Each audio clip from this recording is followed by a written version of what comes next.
É, aqui é o capítulo 19 de Orgulho e Preconceito. Ah, esse é o capítulo do pedido de casamento do Sr. Collins, mas é um pedido tão absurdo que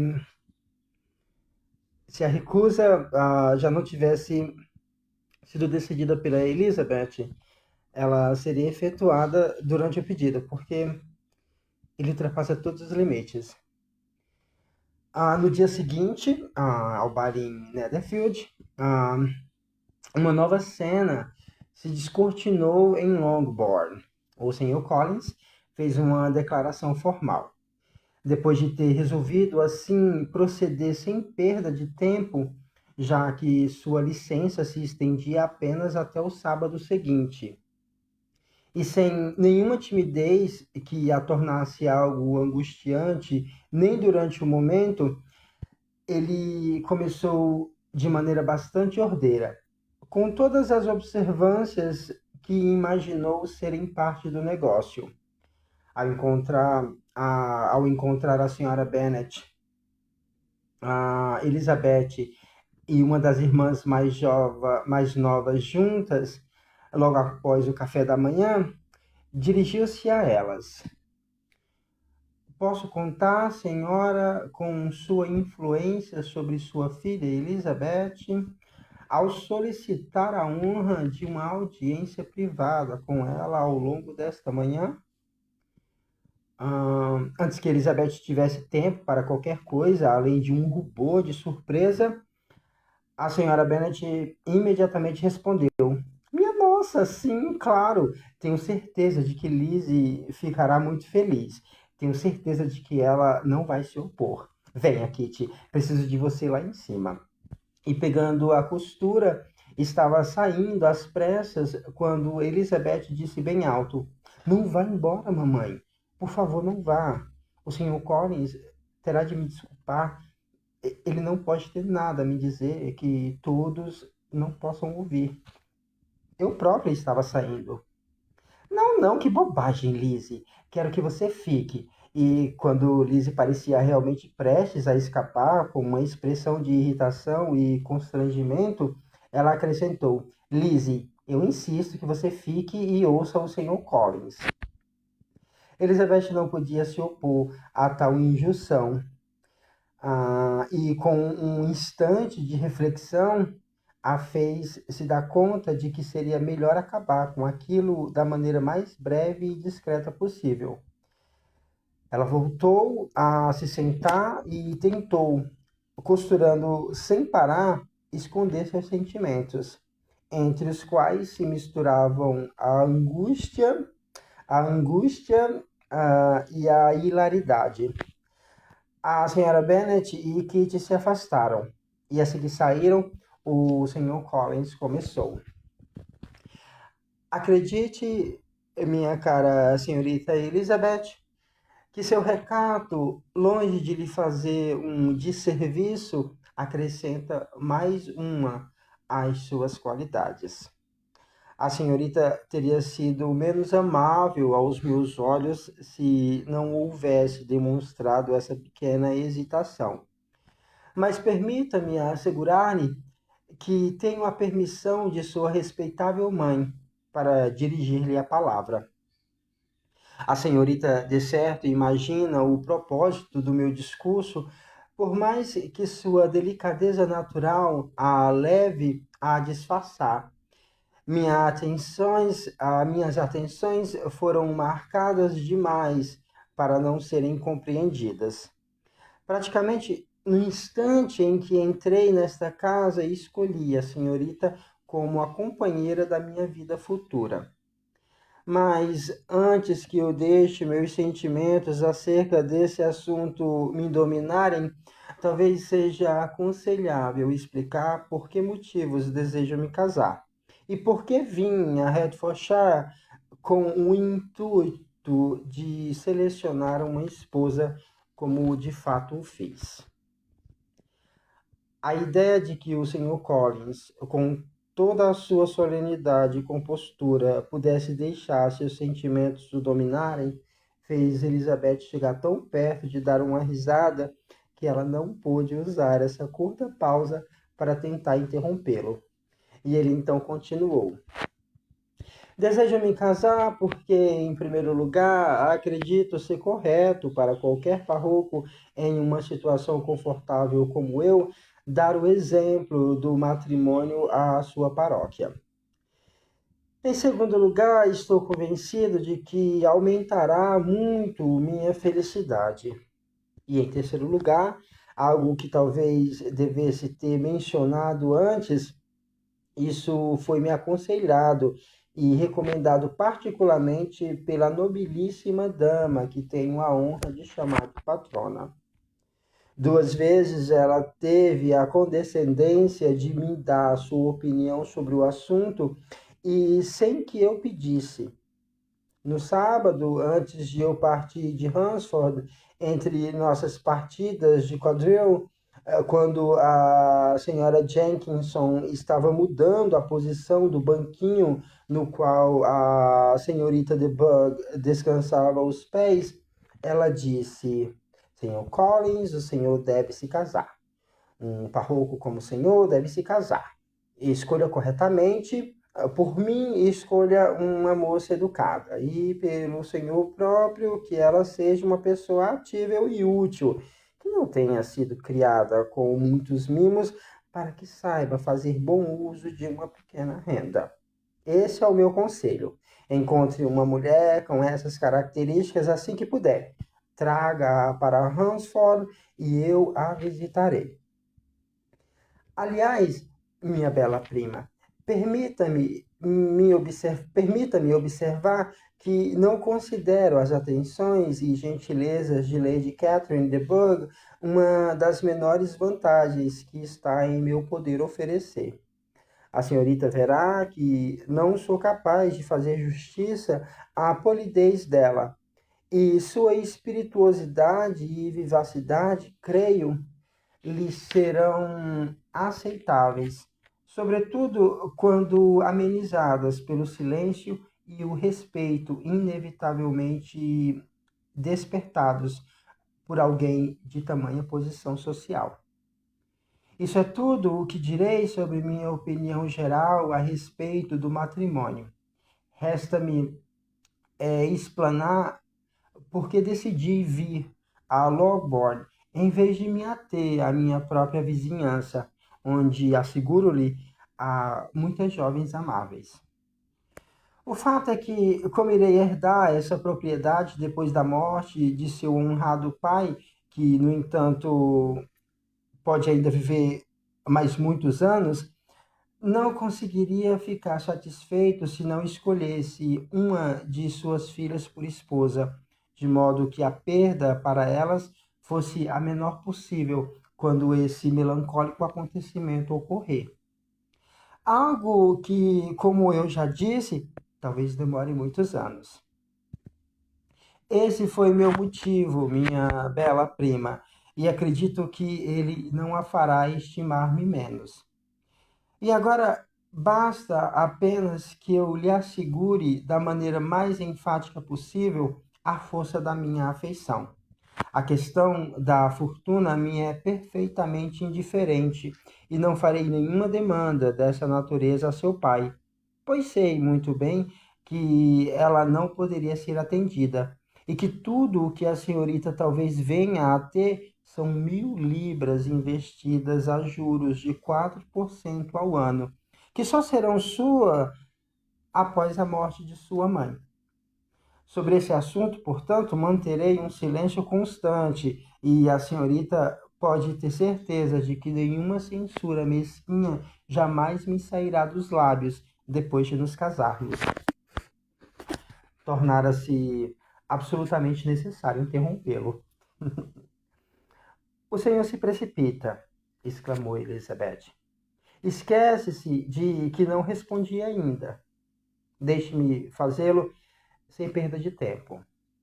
Aceite meus agradecimentos por essa lisonja. Tenho perfeita consciência da honra que é receber esse pedido. mas a única coisa que posso fazer é recusá-lo. Já era de meu conhecimento, respondeu o Sr. Collins, com um aceno formal, ser um hábito das moças rejeitar o homem cujo pedido de casamento secretamente desejam aceitar quando ele o faz pela primeira vez. E também que às vezes a recusa é repetida 2 ou 3 vezes. Portanto, não fiquei de maneira alguma desencorajado pelo que a senhorita acaba de dizer, e espero levá-la ao altar em não muito tempo. Palavra de honra. É extraordinário que o senhor tenha essa esperança após minha declaração. Palavra de honra. É extraordinário que o senhor tenha essa esperança após minha declaração. Garanto-lhe que não sou uma dessas moças, se é que elas existem, que tem a ousadia de arriscar sua felicidade apostando na possibilidade de receberem um segundo pedido. Minha recusa é de toda séria. O Senhor não poderia me fazer feliz e eu estou convencida de que sou a última mulher do mundo capaz de fazer o Senhor feliz. Aliás, se sua amiga Lady Catherine me conhecesse, tenho certeza de que me acharia mal qualificada para a situação em todos os aspectos. Se eu tivesse certo de que Lady Catherine acharia isso, disse o Sr. Collins muito grave. Mas não imagino por que ela desaprovaria a senhora. E pode ter certeza de que, quando eu tiver a honra de encontrar minha patrona, louvarei ao máximo sua modéstia, economia e outras qualidades amáveis. Creia-me, Sr. Collins, todos os elogios a mim serão desnecessários. Dê-me a licença de julgar por mim mesmo e me faça o favor de acreditar no que digo. Desejo que o senhor seja muito feliz e muito rico, e ao recusar sua mão, faço tudo o que posso para impedir o oposto de acontecer.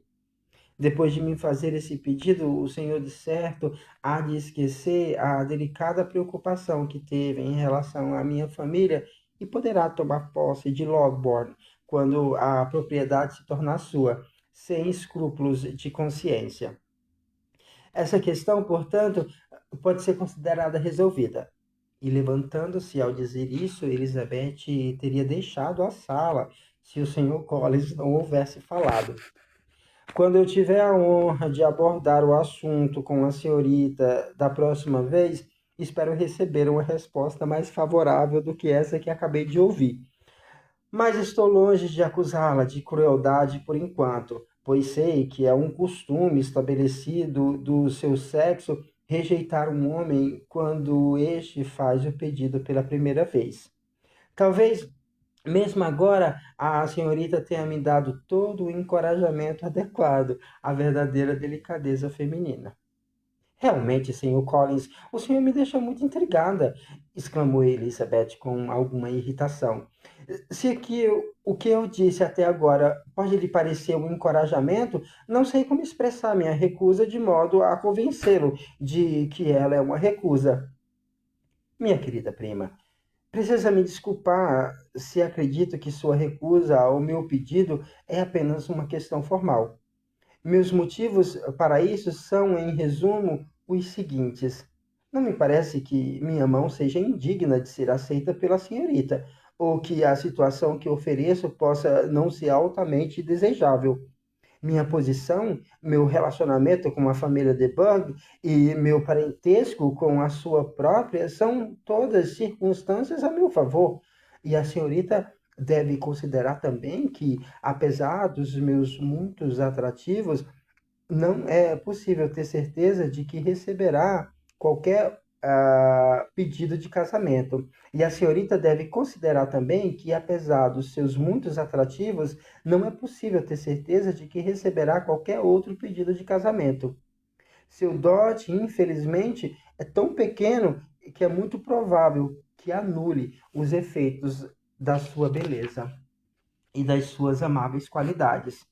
Portanto, devo concluir que não fala sério ao me rejeitar e escolherei atribuir isso ao meu desejo de aumentar meu amor através do suspense, seguindo o costume, das mulheres elegantes. Portanto, devo concluir que não fala sério ao me rejeitar, e escolherei atribuir isso a seu desejo de aumentar o meu amor através do suspense, seguindo o costume das mulheres elegantes. Garanto ao senhor que não tenho a menor pretensão ao tipo de elegância que consiste em atormentar um homem respeitável. Prefiro que me faça o favor de acreditar na minha sinceridade. Agradeço muito pela honra do seu pedido, mas aceitá-lo é absolutamente impossível. Meus sentimentos, em todos os aspectos, me proíbem de fazê-lo. Acredito que não posso ser mais clara. Agora, não me considere mais uma mulher elegante que deseja azucriná-lo, e sim uma criatura racional, falando a verdade de coração. A senhorita é incessantemente encantadora, exclamou o Sr. Collins com um desajeitado ar galanteador. E tenho certeza de que, ao ser aprovado pela autoridade expressa de ambos os seus excelentes pais, meu pedido não deixará de ser aceitável. Elizabeth se recusou a responder diante dessa teimosa ilusão, e, retirando-se imediatamente em silêncio, decidiu, se ele insistisse em considerar as suas repetidas recusas como encorajamento lisonjeiros, pedir a ajuda do pai, cuja resposta negativa seria feita de forma decidida e cujo comportamento não seria confundido com a afetação coquette de uma mulher elegante. E é isso, né? O Sr. Collins pede a mão da Elizabeth em casamento, ela já não ia aceitar. E no discurso dele, ah, as partes que ele menciona sobre que ela não vai herdar nada do pai, que é tão pouco da mãe, apenas 1.000 libras por ano, né, com 4% de juros, ah, enfatizando que a relação com a família de Buck seria ah, muito desejável para qualquer senhorita, né? No caso, não seria para Elizabeth. Mas um dos aspectos que eu mais gosto nesse capítulo é o que o Sr. Collins fala sobre conhecer, sobre mulheres, né, que recusam até 2, 3 vezes para causar um charme, né? E a Elizabeth fala que não existe esse tipo de mulheres, quando na verdade ela é uma delas, né? Porque ela já recusou uma certa investida do Darcy e ela vai recusar, em um dado momento, um pedido, né? De aproximação. De forma que o Darcy vai ficar cada vez mais atraído por ela, né? Então, esse é um capítulo muito legal que define muito a, a personalidade do homem dessa época e da mulher também. Aqui a gente está falando do século XIX, e o que a Elizabeth faz aqui, levando em consideração que a Longbourn é a única propriedade que eles têm, né? Ela, né, deveria, o que a mãe pensa, né? No caso, que ela deveria pensar na família. Mas ela recusa, e por mais absurdo que o discurso do Sr. Collins seja, nessa época, era um discurso muito válido. Tanto que a senhorita Lucas vai ceder a, a investida dele e vai aceitar essa proposta. Aí o capítulo 19 é muito legal, eu acho muito divertido.